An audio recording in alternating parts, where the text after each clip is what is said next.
Well, hello there, Diet Rebel Scum and Diet Rebel Scum Curious. Diet Rebel Scum being those of us who have taken the government recommended food pyramid and said, to hell with that.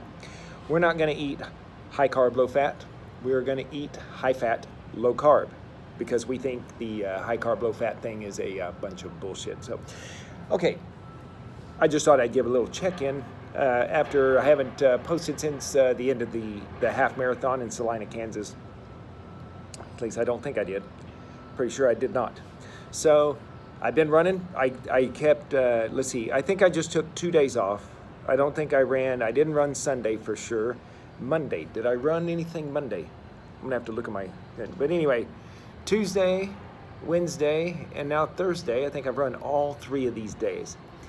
And anyway, it's gone okay. My legs were just a little bit sore, I think on Tuesday. I remember being a little bit sore, but here's what's funny. My legs felt kind of springy. Like I had some bounce in my step, some liveliness in my legs, which I was a little surprised. And maybe it's because for that half marathon, I kind of was pushing and I maintained a pretty decent pace. That was more of a smooth, where I'm using more of my glutes, to really propel forward. And that's what I've been trying to break into, is to get out of that kind of shuffling kind of running form to more of a intentional kind of bounding forward, to really, like I'm really trying to get somewhere, So maybe I think I feel that that's kind of a thing. I'm hoping I'm making progress in that area. At least I haven't felt bounce in my, well, also that morning it was very cool outside, so maybe that was part of the bounce in my step. Was I was freaking cold, wearing a t-shirt. Can't remember if was I wearing a really light jacket. I've got a little windproof jacket too, but it was probably kind of chilly. I know it was chilly and maybe a little windy too. But anyway, running's been going fine. I'm trying to just pick up where I left off and run with intention, and I'm trying to up my mileage a bit now also. So not only am I trying to just average a little faster on my daily runs, I'm running more miles too. Not taking as many days off. There was a lot of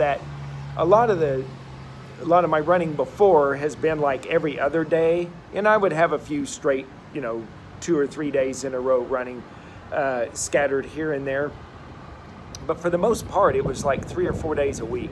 4 days at the most, I think, is probably what I'd been doing leading up to this last half marathon. But I've decided that, and all that was intentional, because I'm like, okay, well, I'm getting older, so they always say when you get older, you need more recovery time, so you're not breaking yourself down. And I think I've just been erring on the side of caution way too much when it comes to all that rest in between. So I'm kind of going to go my old school way, which is I'm just going to start pushing, and it's like, yes, I'm going to be sore a little bit from day to day, but hopefully I get better and that kind of goes away, and then now I'm an almost everyday runner. That's what I'm hoping. And I actually had a real world example of that back when I did my first Oklahoma freewheel. It was called Oklahoma Freewheel. It still is, I think.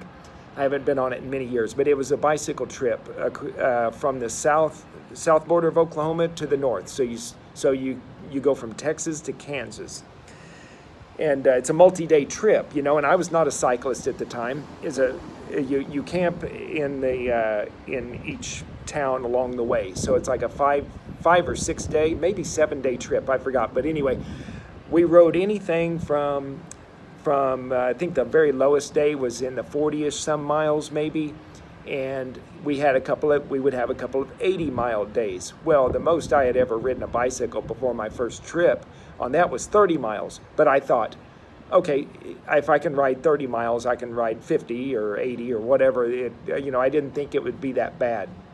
Well, it was kind of bad because my butt was really sore by the end of day 2, having starting out, I don't know, we probably did 50 some miles the first day and maybe 60 or something the next. And when I was laying in my tent that night, on that third night, I was like, I don't know if I can do this the rest of this trip. I was like, if I get any more sore, if my butt gets any more sore, I'm gonna be in real trouble, you know. But here's what was weird on that trip. Now, I was in my 30s at that time, maybe my late 30s, or I might have been 40 years old by then. I'm not sure. But like I say, I was a marathoner back then, not a cyclist. I did not have good bicycle legs. I was just going along, you know, trying to ride fast-ish. You know, I was pushing it every day, just kind of like I would be running, but I was not a fast cyclist, so I was pushing for me. So I was putting a pretty intentional effort for myself in every day. And I was suffering by day 3. I was like, I don't think I'm going to be able to keep doing this. But here's what's funny. At the end of the 3rd day, I noticed I was not any more sore. My butt didn't hurt any more than it did the day before. And then there was the 5th day. And then like the 6th day, which might have been the last, or maybe the 7th day was the last day riding. And then, you know, you have somebody come drive and pick you up, and you're not camping that night. So, but what I found out was midway through the trip, I'm like, okay, I'm not getting any more sore, and I was able to maintain my kind of speed I was doing every day, you know, which was, you know, my newfound average. And it was okay. I survived the trip, and actually on the last day of the trip, that last ride, which was actually a lower mileage day, I was actually enjoying myself. I'm like, it was like maybe only 35, 40 miles, something like that. It was a pretty light day.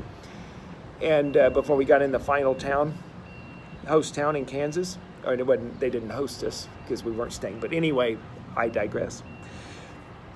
I was actually okay. And I was like, man, I actually did this. And then I did it the next year and the next year and the next year without ever being like a real good cyclist. You know, I would just ride my bicycle to work now and then. I'd have a few streaks of that. But I went in and I, you know, kind of suffered the first few days every year of riding the OK Freewheel across Oklahoma.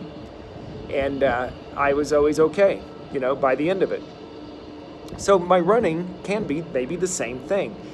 I'm like, I need to push and get into some higher mileage, and yes, I'm going to be sore doing that at first, but I'm thinking at the tender age of 54, which I am now, surely I can still repair and get to where that is a normal. That way I can run full marathons, because man, I enjoyed running a half marathon instead of a full, but it was, I want to run fulls. I kind of define myself as a full marathoner, not a half marathoner. And I want to run some decent times still in place in my age group, you know, at these, you know, not for money races. You know, I'm not that competitive, but I want to get down to the speed I used to run at before, which was not all that fast, but I would like to run I would like to get in the 3:30-ish range. You know, I think I could do that. I should be able to do that. Anyway, I'm just blabbering now. I'm getting into where I'm just ranting about my own shortcomings, but my strategy is to up my mileage now. And I'm still going to keep doing the speed work, working in those repeat quarter miles, because that was very good for me. I think that helped me with the handle the hills and wind. But yeah. All right, that's it. Just wanted to let you know I'm not injured. I'm doing just fine. And even ran early this morning. It was all good. So, all right, that's enough for now. Catch you later.